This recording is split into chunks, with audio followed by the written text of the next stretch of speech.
Good afternoon and welcome to this session on South Asia Community of Practice. So over the last 2 days, we've had a lot of discussion on use of sensors, but how to use the data, but we often don't know what happens on the ground when a network is actually laid. You start with the basic geographer skills of identifying locations, and then you quickly move on to tree climbing skills because you have to mount sensors up somewhere, and then you come back to becoming a data scientist to manage sensors. So we've had a lot of people with a lot of challenges, so the idea was to put together a group of people who could come together and find a way forward for using sensors and harmonizing the data. I have an August panelist. I'd request, while I call your names, to please come up and I'll introduce yourself. We'll start with Dr. Sophia Rao, who is a principal research scientist at IIT Delhi. And Sophia oversees measurement activities with Professor Sagnik Dey's group at Center for Atmospheric Sciences at IIT Delhi and ensures reliability and accuracy of data collection processes. She leads multiple projects on low-cost sensors and advises Gurugram Development Authority and Haryana State Pollution Control Board on air quality monitoring. And she's also the lead PIs of the Samosa project. Can I please call upon Dr. Debashish Chakraborty? Dr. Debashish Chakraborty is a senior environmental scientist at the Air, Noise and Automobile Training Cell at the West Bengal Pollution Control Board. He holds a doctorate in ecology and a postgraduate degree in biophysics. And since 1997, at the WBPCB, he's been responsible to implement the state statutes enacted federally by the Government of India within the West Bengal state jurisdiction. And he has worked on industrial and community noise control pollution and is also involved in formulating pollution policies for urban air and automobile pollution and organizing training programs. Third, I would like to welcome Sriram Manogaran. He is the portfolio manager data for the Clean Air Fund. I thought we have good lunch, so can we please at least welcome everyone with a round of applause. So Sriram is a portfolio manager for data at CAF, Clean Air Fund, based in New Delhi. He oversees the data portfolio, manages partnerships, program development, and stakeholder relationships. And prior to joining CAF, Sriram worked in the public environmental and health as well as climate change mitigation program. During his career, he has spearheaded several national and international campaigns on air quality and climate action and contributed to both qualitative and quantitative research. Next, I would like to welcome Ms. Akanksha Priyadarshini, co-founder of AuraSure. AuraSure, as we all know, is a pioneering climate startup that has harnessed data and innovation to drive actionable change. And they have a track record of working with industry leaders like Google, Honeywell, L&T. Akanksha has led AuraSure's efforts in establishing hyperlocal networks of air quality across 150 cities in India. Mr. Ronak Sotaria, he is the CEO of Respirer Living Sciences. We already have met Ronak, but quickly, he is the founder. He's the founder and CEO of Mumbai-based Respirer Sciences, and he was one of the earliest people to build and deploy the low-cost sensor network across the country. And currently, they're running networks across several cities and all of UP and Bihar. And finally, can I welcome our very own Rajesh Shenoy. He is the sector head for artificial intelligence and informatics at CSTEP. Sorry, artificial intelligence and digital platforms. Young is just a state of the mind. I need spectacles. Sorry, I really can't see without spectacles. And this wasn't the case last ICAS, for those of you who know. So, he completed his bachelor's in engineering and computer science from Bangalore University, and prior to joining CSTEP, he's had several roles in project and delivery management at Wipro, and application development at Tata Elxsi, and information management resources. Rajesh currently works on deep learning, computer vision, and natural language processing. And at CSTEP, he supports all verticals with digital platforms. And We'll talk a lot about platforms regarding data management, so Rajesh is going to talk about that. Welcome. Okay, so the way we thought, we wanted to keep this interactive is we will have opening remarks of 5 to 6 minutes per speaker, and I'll go around asking on their specified area related to sensors, and then we'll open it up for questions, and I have some guiding questions for everyone. The whole idea for the session is for you to talk together about challenges that you face and what you'd like to see as a community together for sensors. We'll also hopefully come up with a white paper on this. Dr. Soumya Singh of IFM Bhopal has agreed to work with us, so if you're interested to join and work with us for the next 3 months on this white paper, we'd be very happy to have you. So I'll start with Debashish. So I'd request you to keep it to 5 or 6 minutes. Our dedicated bell ringers will ring the bell at 5 minutes. But yeah, try and wrap it up, and because we'll have more opportunities to interact. Dr. Chakraborty, would you like to start by giving the perspective of a PCB on why do you need to expand, monitor, and gather data trends? And what has been, because WB PCB is one of the few that have put their own network, and we heard that today. So what were the capacity needs, and what more do you wish to see from the community? Well, I am representing a regulatory authority. So first of all, you know that in 2019, Ministry of Environment and Forest launched the National Clean Air Program. And after that, actually, we need for the establishment of more monitoring stations. Prior to that, now there is a issue that why PM10, not PM 2.5 is considered as the target for deduction in 2025-26, 40% from the base year 2017. The thing is that prior to 2019, number of stations actually there are 2 types of station, mostly there is called analyzer-based, CAQMS, and also the manual stations. And you see, there is also guideline for setting up of these stations in any city. So whenever 131 cities are declared as a non-attainment city, then in our state we have 6 non-attainment cities. And interestingly, the fund that is given to these cities is going on the basis of the performance of these cities. And in that case, the number of stations, whenever we going to see how many number of stations are there, so we find that the number of station is not as per the guideline of the Central Pollution Control Board. So then you see that there is another guideline for setting up of CAQMS, I think as analyzer based, and we need 5 meter by 5 meter base area and 25 meters free space surrounding the stations. So in a city, any city in India, it is very difficult to get that much of space. So for that, we initially face very difficulties to setting up the analyzer-based stations. And another interesting thing is that these 131 cities declare, most of the cities, they don't have any CAQM stations. But the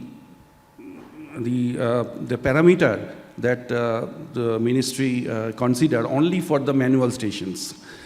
So in that case, then suddenly we think that if we go for some stations which requires less space and less, I think, funding, and because the running of any CAQM station, it's 15 million INR it requires per year, mostly setting up of these stations and for annual maintenance. So therefore, we went for these sensor-based monitoring stations, and we established till date 235 stations. But now the question is that if you see the national ambient air quality monitoring standards, that is called ICAS, that was notified in 2009. After 15 years, it has not been revised. In that NACA standard, these sensor-based methodology is not being included. Therefore, as a regulator, we cannot take actions on the basis of this data that we are getting from the sensor-based stations. And at the same time, if you see our Paribesh app or in our website, whenever we, decimate this data, we are given one rider that this data is for the for research purpose, not for the regulatory purpose. So I think for last 2 days I have heard so many interesting lectures, but I think there should be some policy makers should be there. Those actually have to include this in the NACA standards when it will be revised. But thing is that until and unless you include this standard in the NACAs, then there is in the importance of this,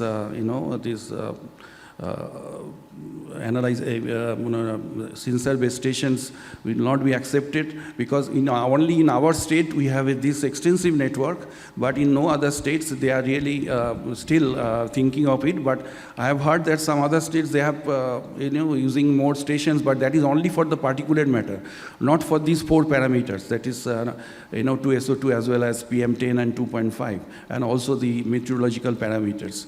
So until and unless you have these 4 parameters, you even cannot calculate the AQI also. So only for the particulate matter, it is not useful, I think, that we are using this. So I think with this initial remark, you can discuss, and I can join again. So, regulatory status for sensors, our collective dream in this room, summed up for all of us. Thank you. So I will move to Akanksha next. So Akanksha, why don't you tell me, except this one state, there is still so much hostility, with good reason, right? The data quality and everything. So what is it that you are doing and others need to do, including yourself and other manufacturers, to increase the credibility of the data, so that next ICAS we can have 5 more PCBs coming and saying, let's put sensors? Sure, Swagata. Firstly, I'm very thankful to Debashish that he has taken this initiative in Kolkata to set up this sensor, and he's taken the first step. That is really important, which sets the example for other cities to go in the same line. Now, talking about as a sensor manufacturer, what we have been doing in this area. So in terms of deployments, I'll try to tell what we have achieved till now and how are we ensuring the data quality is ensured to bring in the confidence in the regulators that they can take actions, necessary actions, data-driven actions based on the data that we are providing them. So in terms of the sensor deployments, when we started our journey, we started with smart cities mission. We deployed in around 10-15 smart cities in the country, but sadly we were not given the access to the data. The data was going to a physical server in the cities. And there was no environmental body in the smart cities mission or in their control room who can look at the data and analyze it. All the people who can actually analyze it are here, the research organizations, the research bodies, but they were not included in that mission. It was quite successful in many other aspects, the IoT aspects, the parking sensor, traffic management, but in the environmental management, we did not achieve that kind of a success that we had targeted for. Secondly, after COVID, the priorities of India changed, and it makes sense. But then at Autoshore, we thought what we could do, because at COVID, we also faced a lot of challenges. So what we started doing is we started reaching out to enterprises and organizations who would believe in this mission of what we are doing, and we tried to set up our own sensor networks in few cities. And that could pick the interest from one of the leading tech organizations, that is Google. And we convinced them for smaller sponsorship for the city of Bhubaneswar, which was a temple city, quite cleaner city. And we told them, yes, we can say it as a cleaner based on the satellite data that is available, or only, no AQMS station were installed during that time, but actual things we can get to know once we put on ground sensors. And after getting the data for 1 year, we could identify there are like 5 to 6 hotspots in the city, one of which is considered under the National Heritage Site, and now the city is planning to make it a low emission zone. So all that could be achieved only with the first thought of us sponsoring the sensors from our own end and providing the data to the Odisha State Pollution Control Board and the city as well. Now it has replicated towards like 150 cities in the country. But how it could be achieved, like data quality, we have been speaking about it. So one strategy that we adopted is, we tried to see if there is an AQMS regulatory grade station in that particular city, so that we co-locate one of the entire lot that we want to install in the entire city with that station, which will be real-time co-located with that sensor, and that is a replicative of the data that we are collecting from the other sensors. That is one approach to give the confidence. But then the second approach is, we started reaching out to research organizations in that city so that they also start using the data, validate the data that we have been collecting, so that the government bodies, rather than they listening from us, get a clear picture of the same thing from the research organizations. So partnering with more credible partners. We're in this discussion about data, and we have 2 manufacturers and we have others, and we've had a lot of, we've had a lot of issues with harmonizing the data. So, and I know CAF is leading efforts worldwide. So, Sriram, could you, tell us what, and even in your experience in Africa and then India, what has been your experience and what are the next steps for data harmonizing? So, before data harmonizing, I think the critical step is data management, which itself is lacking almost in a lot of places. So how this is working right now is, data management systems are being set up individually by organizations or city based on the need basis.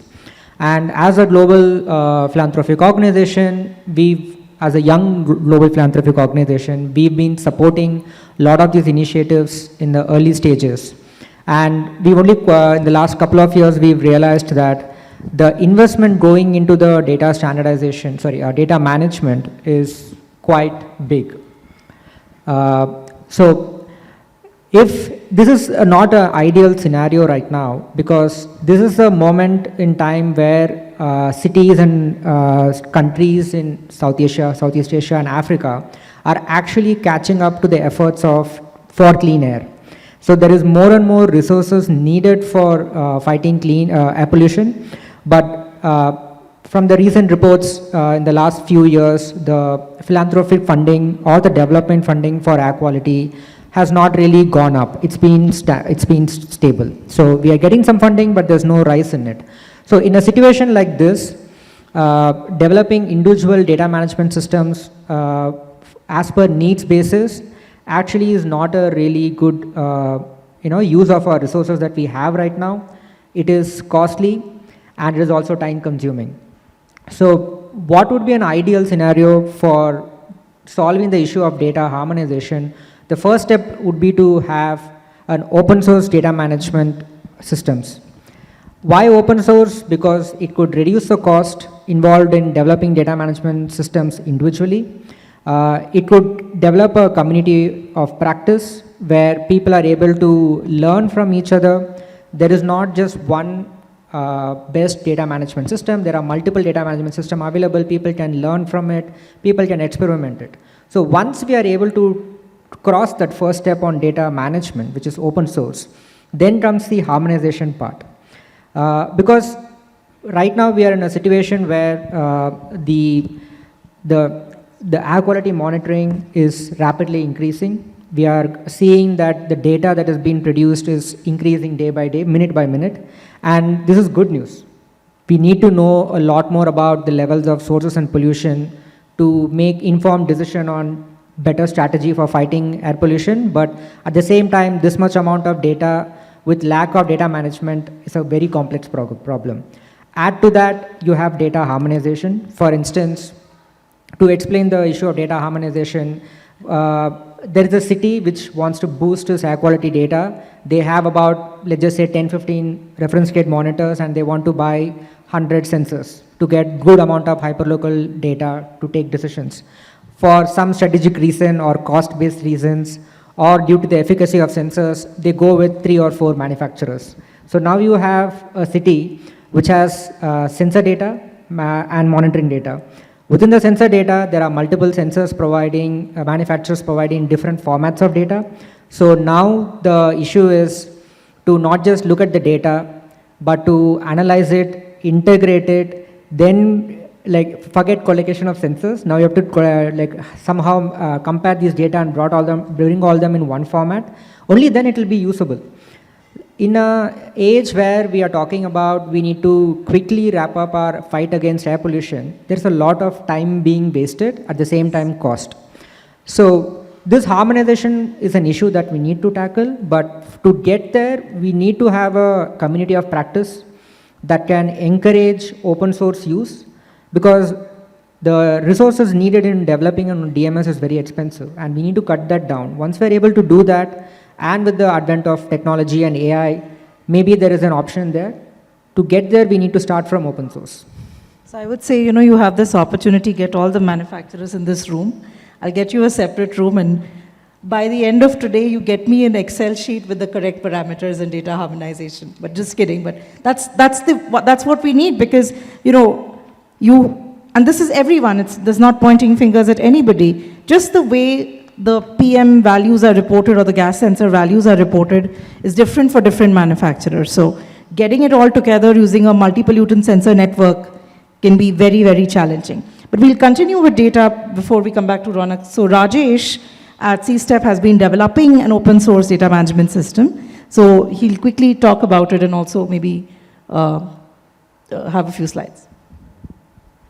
So we took a cue from the CAF blueprint for the data management system. So at CSTEP, my team is really focused on harnessing data and digital technologies like AI, ML, IoT sensors, cloud, and to be able to make improvements in efficiency of how we do things, and also better enable us to shape the impact on the clean air plans. So we started with okay, maybe I can move there to the, yeah, okay, sorry.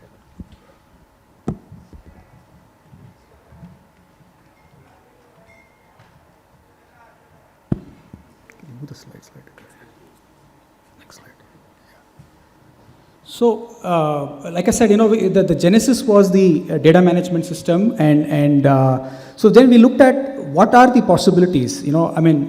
Ultimately, we're looking at what can digital technologies, and digital transformation, do for air quality management.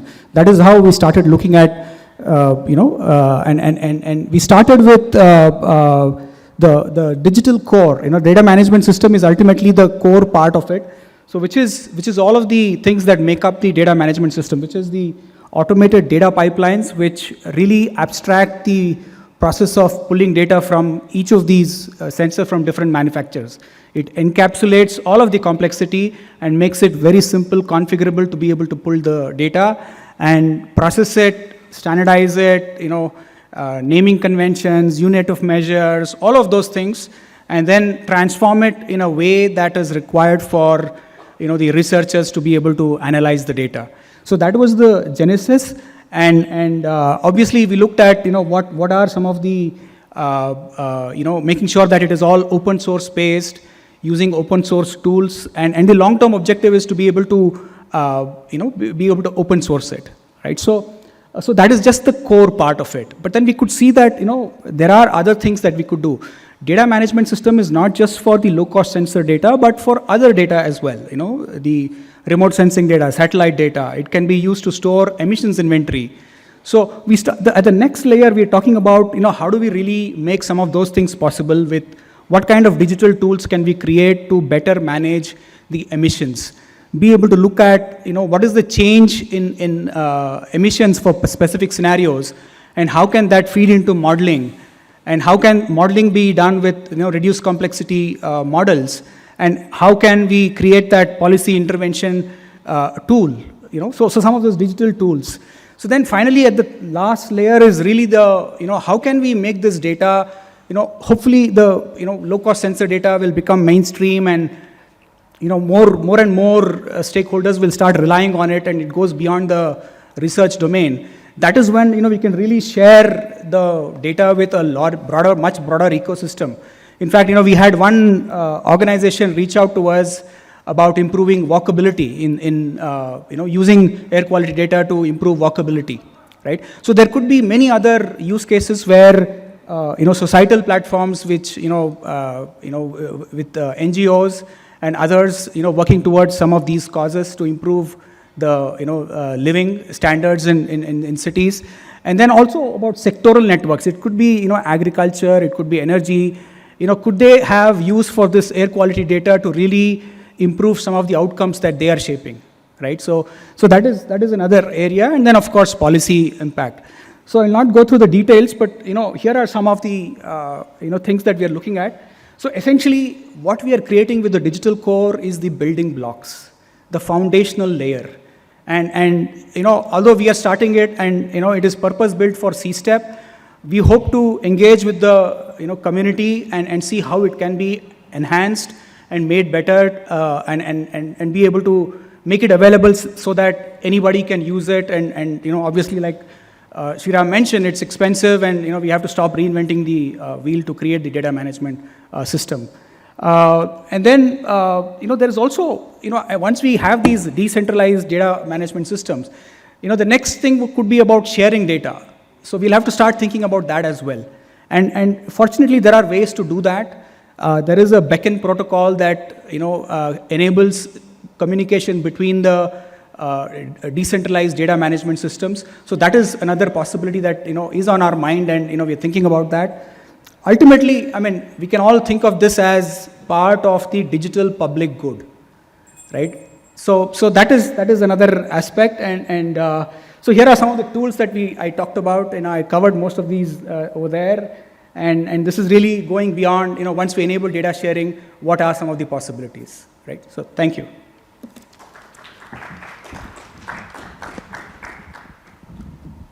See, one of the reasons why it's important to have open sources, building a data management system is expensive, time consuming, and not everyone has that kind of resources. So we'll come back to the challenges with open source, but before that, Ronak, you've been, in this for probably the longest for many of us. And what is, I'd first like you to share the perspective of how things have changed. Hopefully things have got better, but how else can you expand the use of sensors to other forms of monitoring, just briefly? So your question is other forms of monitoring outside of air quality, or? No. What I meant is, apart from ambient air, industrial and other. Right. So, yeah, I mean, a fair point. I have been in this since 2015. I mean, I had a black beard when I started. I have half white beard now. But on a more serious note, things have definitely improved. I mean, we have an example here in West Bengal. They have improved at a very slow pace. Honestly, the pace that it should have been, we should have been here in 2019, where we are right now in 2024. And it's unfortunate, because the price is not being paid by this room. The price for us being slow is being paid by a completely different set of people, who don't have, access to clean air and filtration and things. On a few specific points, I'll come to the applications outside of ambient monitoring. I will speak about the data management, because we've kind of been struggling with it for a good amount of time. With all due respect to the perspectives shared, I don't believe a centralized data system will work in air quality. You have to tell us why. I don't believe it will work because nobody's ever going to, I mean, West Bengal has set up its system, and they are very generously showing it, but we are working with city governments who are not going to release it.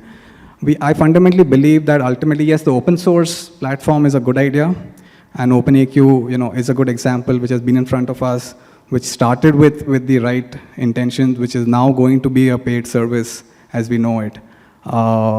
I think the fundamental point and what we've come to a realization is that you need to have a query system where people, without knowing who they really want to access, I mean, they don't need to know Respira, they don't need to know Orashore, they don't even need to know, which cities we work in.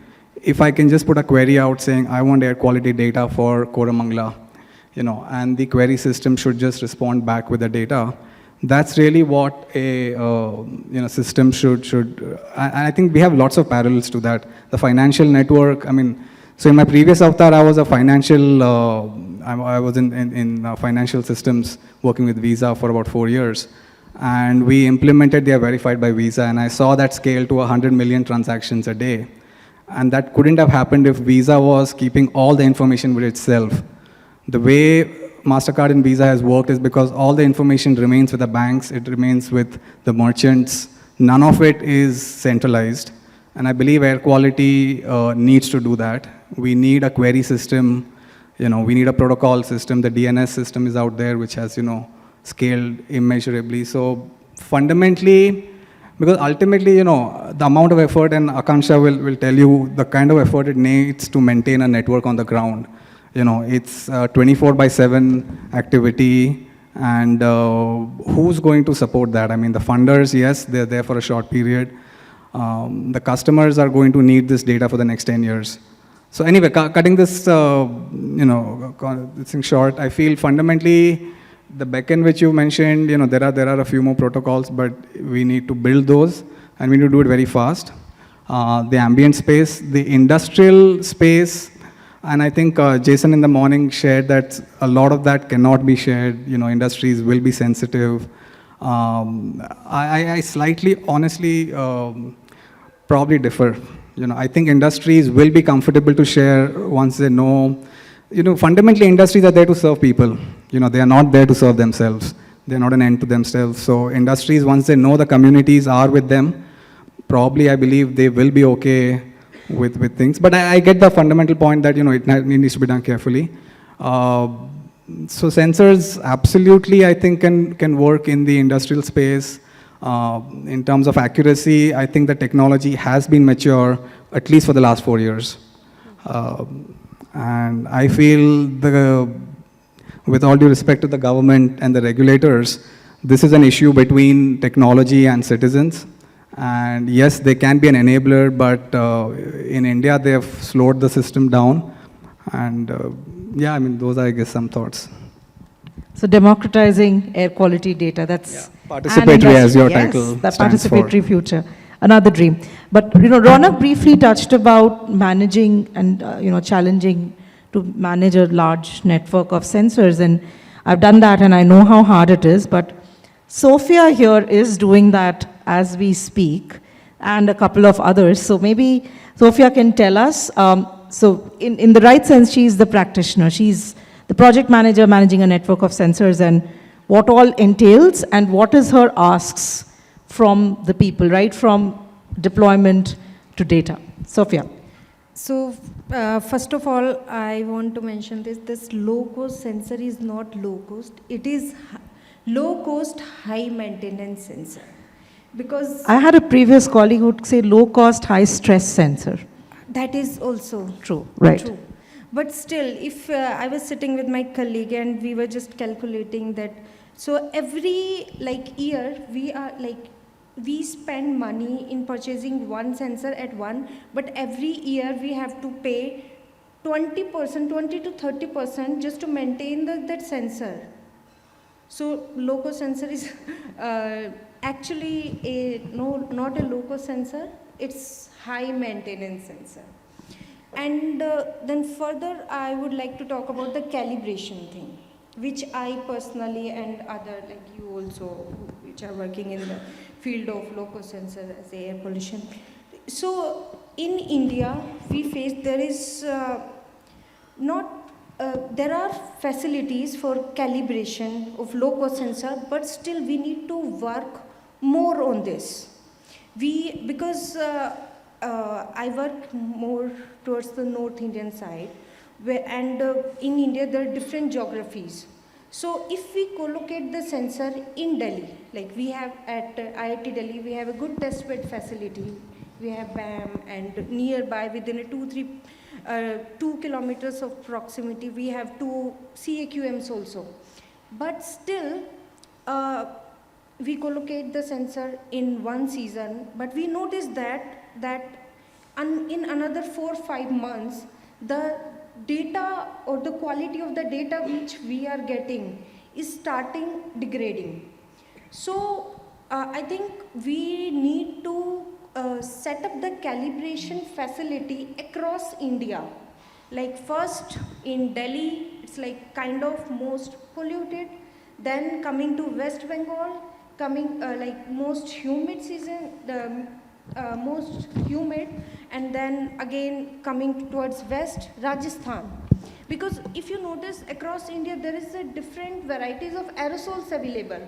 So we need to set up the calibration facilities according to the climate conditions, weather conditions. If we have that calibration facility, then maybe we can do better research, like for all the in different parts of India with different objectives.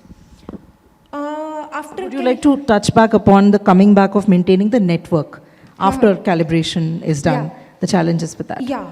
So in maintaining the network, the main, basically, I want to talk about the training to the field staff, Capacity. to the hosts, because we have to train them where we need to put up the sensor so that the actual objective of the project can be fulfilled. Because if we will not put up the sensor at exact location, then maybe what we want may not be able to deliver. And after the deployment, there is lots of other challenges that we faced as a research. Sometimes it's power connectivity. It's huge. If we talk about cities, Tier 1 cities, Tier 2 cities, still there is good power supply. So we can get good quality of data. There is less gap in the data set, but moving to the village area, where there is a less power connectivity, electricity power, and also the network connectivity. So these are the few things which I'm actually facing challenges, and also sometimes we are not even able to fix up the sensors within a time of 2 days or 3 days because hosts are not available.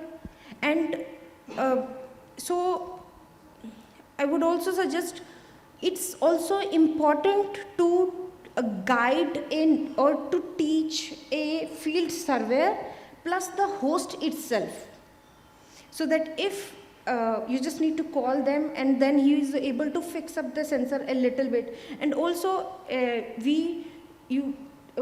just telling him or her about the locus, fixing up we are also spreading the awareness about the air pollution.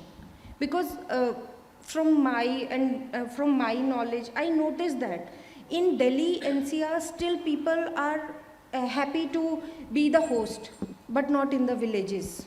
So this is the major challenge I am facing as a scientist. And we really work towards getting the more information from village area also. So capacity needs both for Yes. staff as well as. So those were opening remarks. I'm just going to ask a few leading questions, but then I'm hoping the audience would come up with challenges that they have faced and questions for this panel. So what do we address going forward for the community of practice? Okay, just a minute. I thought they really wanted to put us back to sleep. All right. There's coffee outside. Okay.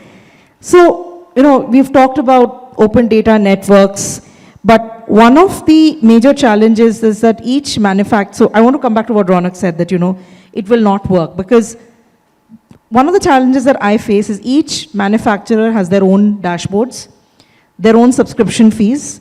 That increases the total cost of ownership substantially. And how do we change that? And here at least it's not that bad, but there are several places you get access on a yearly basis.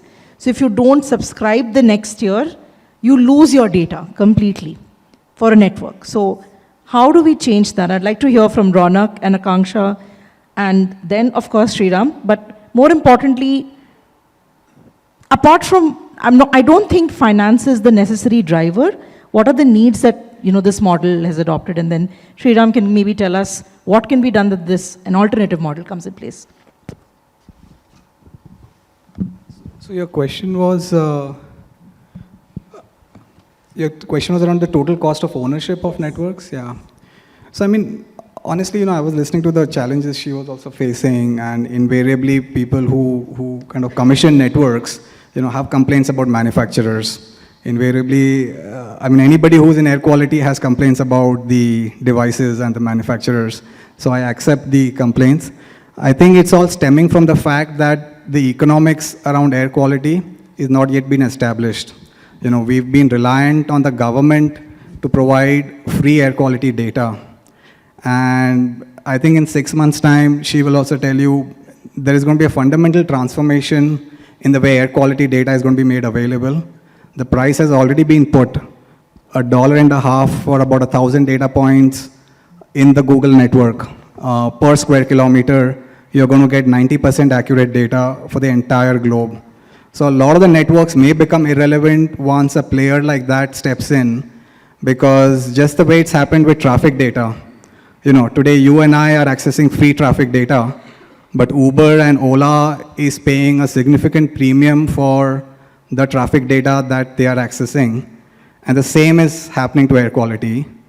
The real-time data, seeing it on the screen will still remain free. Any analysis done, the price has been put in place, and I think that price is going to remain. Now, if somebody tomorrow wants to do it for $1 or 50 cents for 1,000 data points, they're welcome to do, but I don't think they'll be able to match the level of accuracy that Google is going to be able to provide. So fundamentally, a player like this is going to completely disrupt the space, because with CPCB's network, I mean, Chatterhouse rules, but may become irrelevant. Once you have per square kilometer data, which is 90% accurate, are you going to lean on anyone else? Probably not.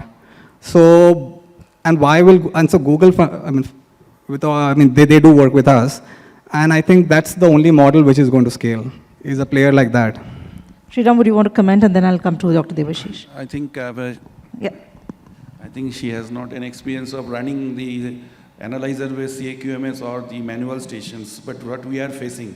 So this is actually, we are happy that we have the sensor-based monitoring station, because this is the future. Otherwise, the manual station is very difficult to run. Worse. And whenever, the basic difference is that the metals, we don't have any analyzer to measure the metals that you have. There are 12 parameters in ICAS, and we are only measuring 8 in the CAQM stations. So, and the remaining 4 is on the manual stations. So I would request the manufacturers to come up with some innovations so that we can measure metals also. And this is good for all of us to get it. And another thing is for in industrial monitoring, the stack monitoring and the fugitive. So in the today morning, I have seen some sensors that's used for the industries. So this is also help for all the state pollution control boards to really catch control of the industries. So sensors for VOCs, heavy metals. I'll come back to you, but Sriram, you have a counterpoint to Ronak. I tried thinking of doing it the other way. The primetime news networks, they just get 2 people to start fighting. I had a mental debate during lunch, do I do that? But no, we'll keep it civil. Yes, civil. Sriram. I'm actually agreeing with Ronak here. So Okay, all right, sorry. Too boring. I agree with Ronak where he says that the data should be public, and it's a government responsibility to produce it and make it public for the people to understand and interpret it and use it in their daily lives how they want. And the current situation is many governments around the world have fallen behind on that. So that is where the private sensor companies and private manufacturers and private players come in. So we should be thankful for that. And Ronak mentioned, providing a subscription fee for a service that they're offering is not outrageous. They are a private company who have come to make revenues and profits, and their product is data. So they are selling their data for a subscription fee. Where we want to be is that, like you mentioned, the point around organizations and cities may be able to afford it, and then there are organizations who want to build a private network are not able to do it because of the subscription fees and other costs related to it. So we want to move to a model where that we need to have something open. So where people are able to build their own dashboards. The aim here is to not get rid of the private system, or the private system should also be not seeing the open source system as a competitor. I think both of them should be able to coexist in a place where private organizations are also learning from open source community of practice. I am assuming from our scoping exercise we did last year, not assuming, from the scoping exercise we did last year, we've learned from private manufacturers that they also put in a lot of cost in maintaining these dashboards, developing this data management system, and keep reinventing them to make it better than the other competitors that are already there. That is not the job of a sensor manufacturers, in my opinion. In where sensor manufacturers as a organization working on clean air we are looking is, we want the sensor cost to come down. We want the sensors to become smaller. So we are able to develop wearable sensors, like how we are able to measure our heartbeat, like maybe 10 or 15 years from now, like we should have air sensors in our watches. So we are able to like measure our hyperlocal air quality as we move. That is the level of exposure we should get there. So to get there, the private sector is very important and we should enable them. But the problem is we don't have another option which is cheap or free. So that is what we need to develop, and the private sectors need to be involved in it to make sure that how that can also coexist in the current situation. Akanksha, I'll take your remarks because then I have a question for both Rajesh and Sriram. Hold on to that thought, yes. No, I totally agree to what Ronak and Sriram mentioned. Only to add to their points, so we as sensor manufacturers, we have the sensors as well as the dashboard. And we have developed this dashboard collecting the data points about what customers are needing, how they want the visualization, what kind of reports they want. And we are maintaining the back end, the front end, we are developing that, we have a support team. So, of course, we are getting the cost and we need to cover it up. But then there is a research community out there, like Sagnex, Sophia. So they are doing the research, collecting the data from different cities, and they are facing these challenges because they have a limited funding.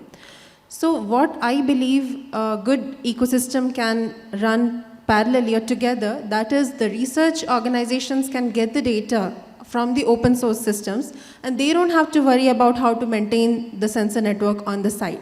That can be done by the sensor manufacturers and the customers who are buying the data from them.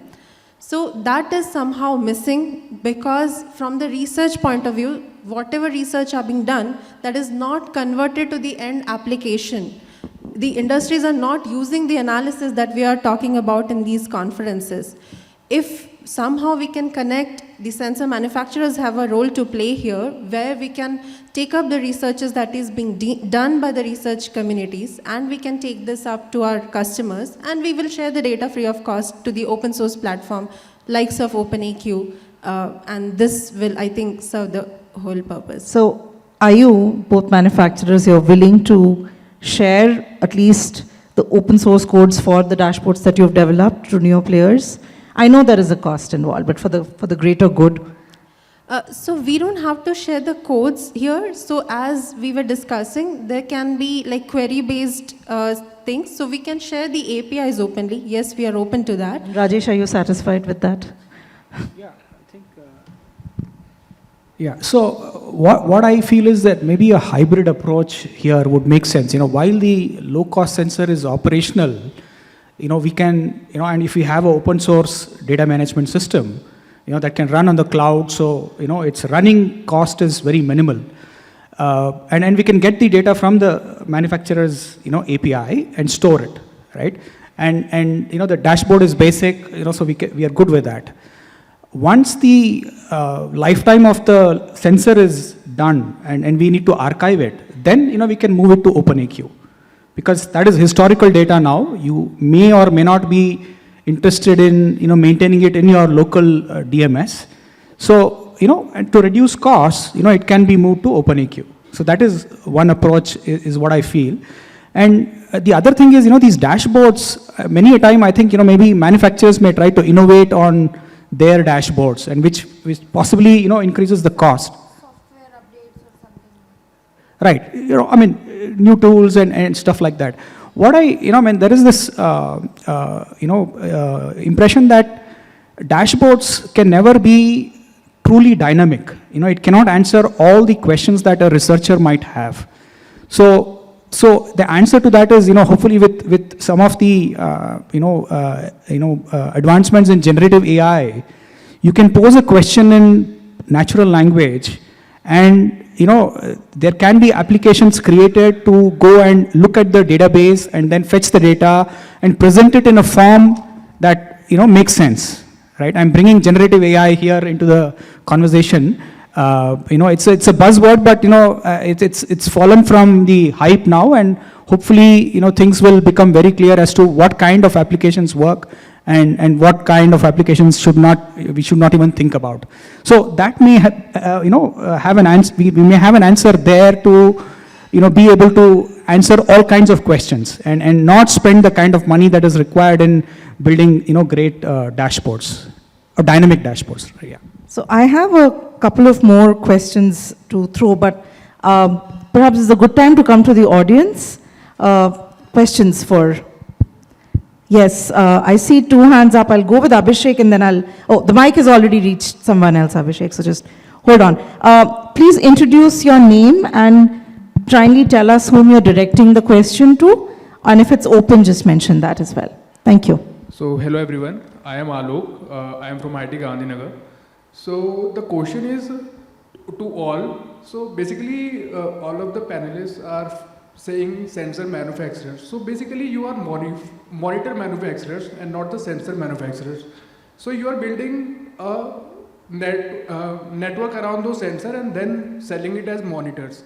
So, we do not have, telling yourself as sensor manufacturers is silly, we should call yourself as PM monitors, not PM sensors, because PM sensors are plant hour, Sensiron, so those are the sensors.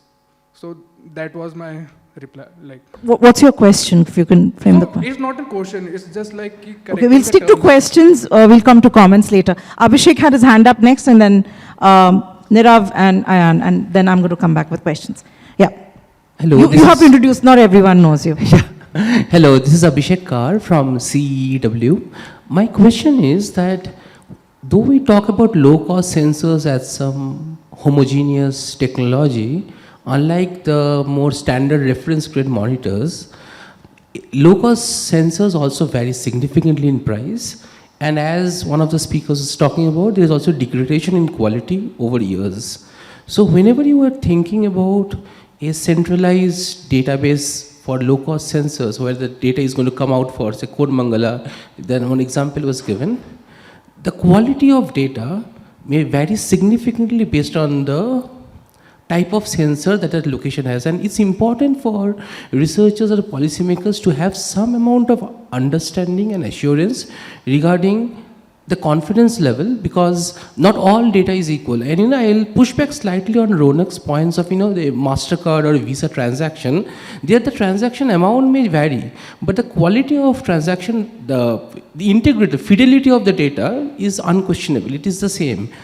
I'll give the example analogy of meta-analysis, where you have bunch of papers, not all papers are made equal, and I think the same case here is with the sensor. So I'd like to hear from the speakers here. Thank you.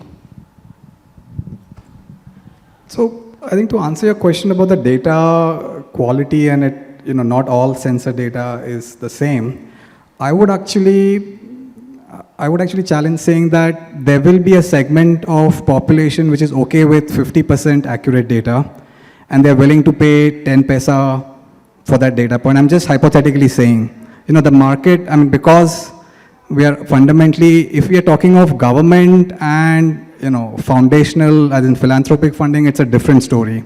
But if we are saying free market, there is a space for every grade of accuracy of data. There will be an audience which wants to pay, 1.5 crores for the monitoring station. There will be an audience which wants to pay 15,000 rupees, and we need to allow that, because putting barriers, probably is not our business.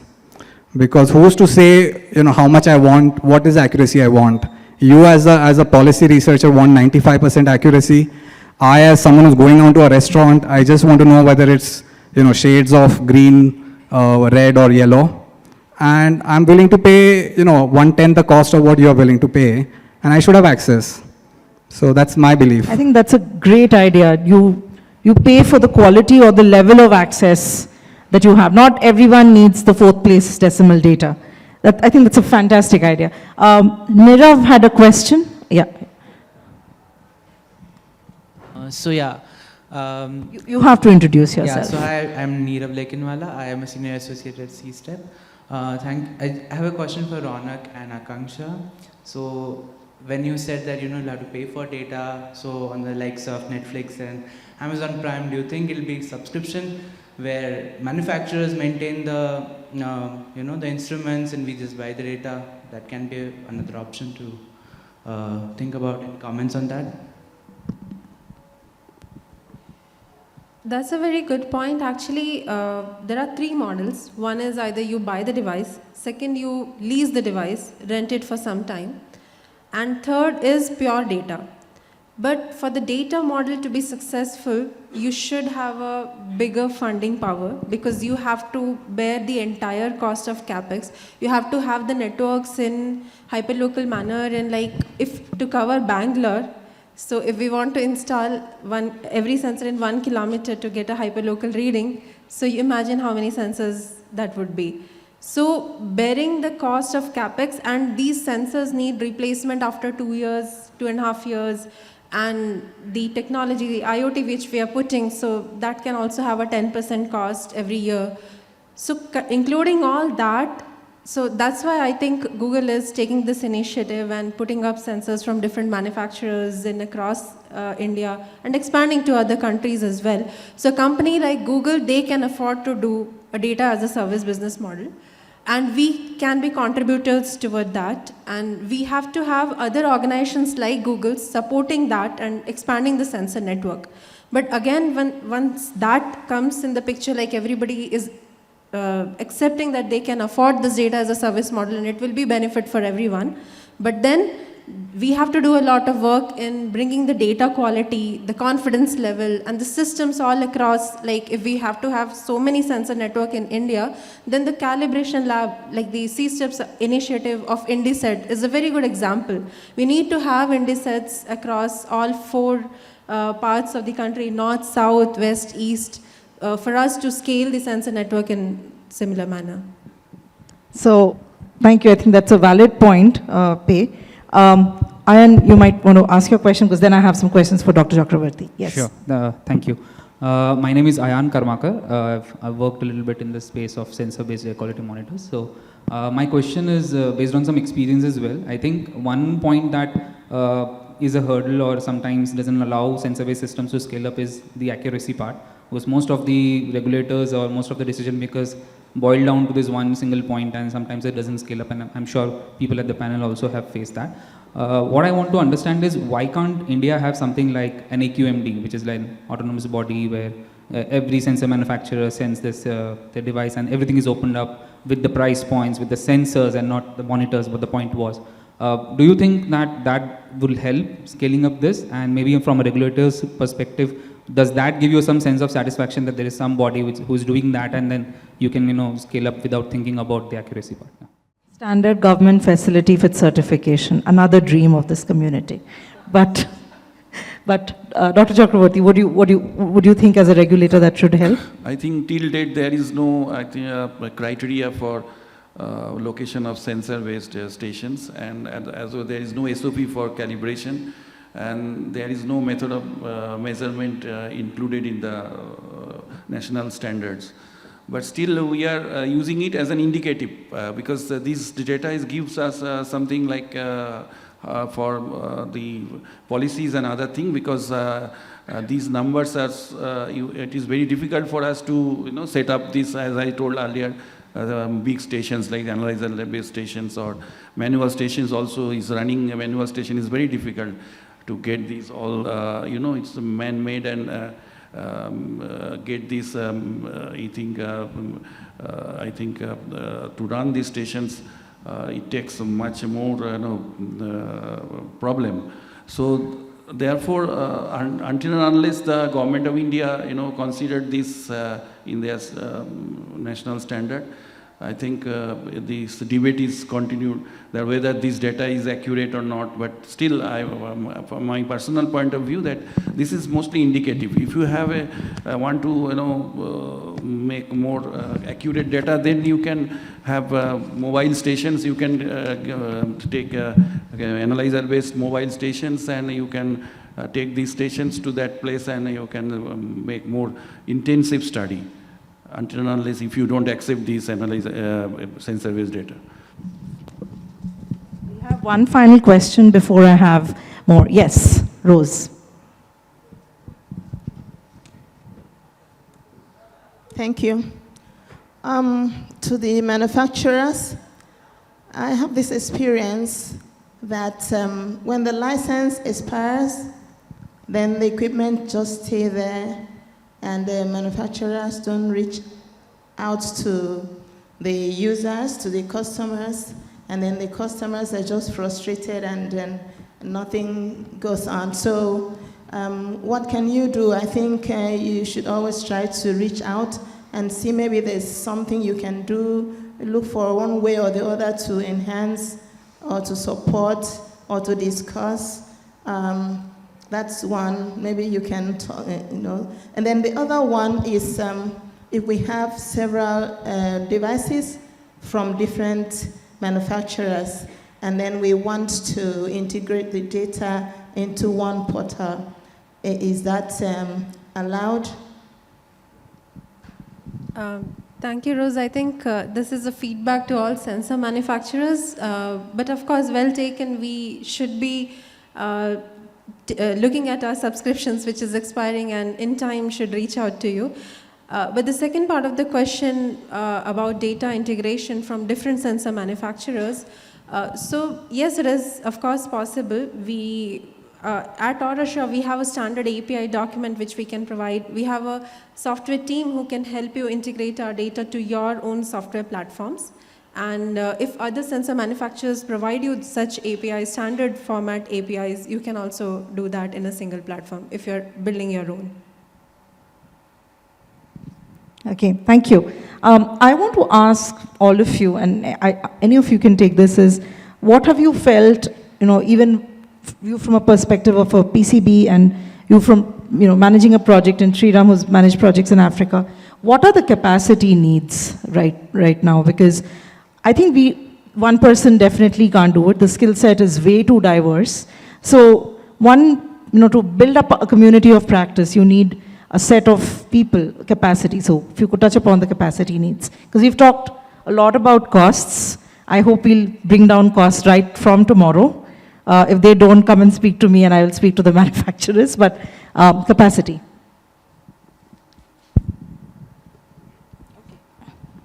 And then Rajesh. So basically, as a research point of view, it is very important, like capacity building. Just everyone should be on the same platform, whether it's a general public or the scientist or the researchers or the manufacturers. And so basically to understand and to convey the information to everybody, to the general public, just to provide the awareness, it is very, very important. So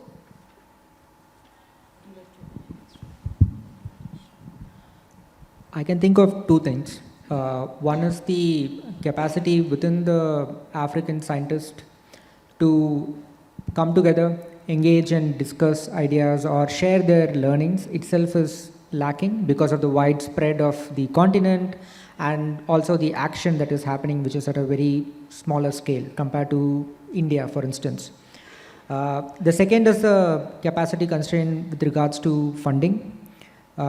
So because most of the work that's happening in Africa with respect to air quality are either happening through universities or from other global think tanks which are based in the global north. So they are doing a good work in going to places where there is need and providing those services. But that's actually hindering is it's not letting local organizations grow. Like we have organizations like WRI, EDF, or other organizations that you can think of from US or from Europe. But we can also name a few from India, which is now doing a lot of global work. But we can't say anything that has come out of Africa with respect to air quality or climate that has gone up. There are very smaller organizations, not at the scale of bigger global organizations, and that is a bigger constraint. So if we need to do a modeling which has to do about forecasting, or with respect to even air sensors manufacturing, for instance, how many players are there, how many private manufacturers are there in Africa compared to Asia? So the community is small, the community is earning to grow, but the resources that are needed to grow is actually the biggest gap there. So once there are more funding going towards those African cities and organizations, I think the community will also be at par technologically compared to where India is right now with respect to the knowledge that we have. So Rajesh, what about capacity needs from a data management point of view? Because I know, you have AI specialists and engineers, and then you have air quality folks, and the language they're speaking is completely different. So how do we integrate that for it? Because that's another challenge. Right. So I think for that, we both have had that challenge. Yeah. So you've made it. You and many of the team members in the air quality sector have made things easy for us. But I always felt that maybe some kind of a AQ 101, for us to get started, knowing the terminology and speaking the right language is essential. I think the gentleman back there, I think, made a clarification about what is a sensor and what is a monitor. So I think some of these things we keep learning, and so that's the way it is. And hopefully with a community approach to it, you will have, being part of the community means a lot better understanding of some of these nuances, and that itself will feed into creating better data management systems. So shared knowledge. Sarath, that's your next assignment after ABCs of air quality. Shared knowledge. We have time for 2 more questions and maybe a comment, and then we will close this. Questions? Yeah.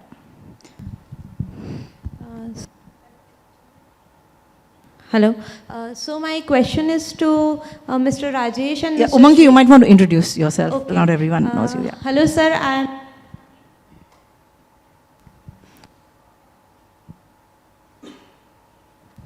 Hello, sir. I am Umangi Mehta, and I am from IIT Bombay. I am doing my PhD. And recently, we have worked on the source apportionment and emission inventory development for 19 cities in Maharashtra.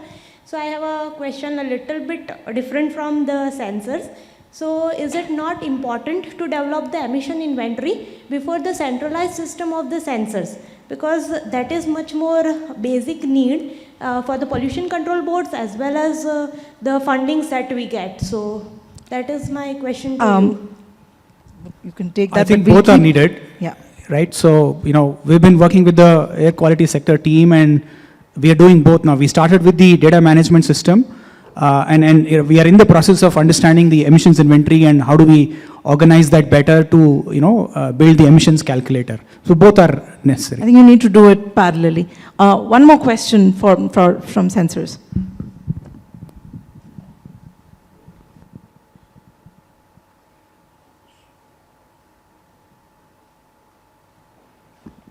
Oh, he needs a mic. Okay. You're passing it to me. Oh, shit. Okay. So I think so thinking about this session overall, right? I mean, there's a variety of sectors up on the stage, and I know that we've done and one of the things that we really talked about was, can we get data from different manufacturers onto a platform? I know that we at CSTEP with Rajesh have actually done that. But more generally speaking, and we've had conversations with Sophia, working on the Samosa project, for example. Like, how do we more formalize this sharing of knowledge, right? I mean, I think everybody is doing their own data practices even now. You know, sensor manufacturers all have different calibration methods, whether if they do calibration on their own or whether they use whatever plant tower or alpha sense or whatever calibrations we put out. How do we, at least within India, you know, start sharing these practices, putting them up transparently on a portal where we can all, you know, look at it and say, okay, what are we all doing? And how do we actually, you know, start harmonizing all of these things? I mean, one challenge that we faced is that every sensor manufacturer has their own data format, has their own terminology. You know, not everybody does metadata, which is sort of increasingly important. So how can we actually start harmonizing that and start working towards that? Would any of you like to take that? What's the first step? Yeah, I like the funder. I think the answer is in the community. I think the community is not working as much as we want to. Like this issue on data harmonization. So now we are in a position where there are a lot of sensor manufacturers, there is a lot of sensor data, and I think it will be useful to start approaching this issue from a country perspective. Like what Subbu is suggesting, you could start a community of practice or a coalition to solve this problem in India. So that this will also be a solution to the government that you can propose. Like, because right now there are a lot of policymakers pointing out issues with the sensors, sensor itself. So this could be an answer that we can provide. Like right now there are like 15, 20 manufacturers all producing same data in India. If you want to ingest it directly into your data management system, or even just take the sensor data and use it for analysis and use it for policy implications, it is ready. I think the initiative can start from us to solving it. And if that initiative can be based to something big, like I mentioned, how we are trying to solve this issue of standardization. So maybe we will come up with a standardization as a end product of all of it. That would also attract some funders' interest as well. They could say that this is a global issue and we are solving it one region at a time. I think so. Overall, I think the final chord is that, you know, have manufacturer agnostic systems, harmonized data, standardized formats, low-cost platforms, ownership of data, and democratized data for long-term use. And then, you know, we have an exceptionally progressive PCB who says, we'll do it no matter what, but then hopefully others will come. So if there are no more questions, we'll close this session. Or you have a question? I didn't hear, you know, Ronak and Akanksha talk about what they spoke a can do lot, towards but yeah, okay. harmonization. Like, By demand. For example, you know, would they agree to, you know, harmonize your data format so we don't have to work with two different ones? Actually, it's very simple. I mean, you just put out a specification, you know, honestly, if CSTEP does it, I think everybody will follow. So you just put a one-page document saying these are the 4 APIs, these are the, this is the format, you know, REST APIs are fairly standardized, you know, HTTP, MQTT, you name it. Just put it out. Subbu, I think you can take the lead, just publish a document, we'll treat it as the golden word, you know, and we will abide by it. I mean, that we give you our word. I think the question that you asked is something that we have been asking when we started our company. This is the capacity building requirement that the sensor manufacturers has. What is the standard? How do we calibrate? Because when we do a calibration as per the research that we have done, so we will ask questions. So we require research bodies, policy bodies, and the regulatory bodies to come together and form a system and framework, and we will be happy to comply. This has been the standard for any other equipment or instrumentation out there. So we are looking forward to a kind of a certification or a testing. And as in the scope of a sensor manufacturer, we are open to provide the resources, the funding for the same, because this is going to benefit all of us at the end. So we're open towards that, and definitely if something comes like this, we will be changing our data protocols and everything that is required. So we'll write a data protocol, get it signed off by Dr. Chakravorty, and then give it to you. Does that sound okay to this group? Yeah. Right. So, all right, with this, we'll wrap up this session because we have the closing session. But I'd like to thank each one of you because I know this was, I was dreading this is a post-lunch graveyard session. But thank you all. The challenges still remain, but hopefully next ICAS, we'll have, some solutions.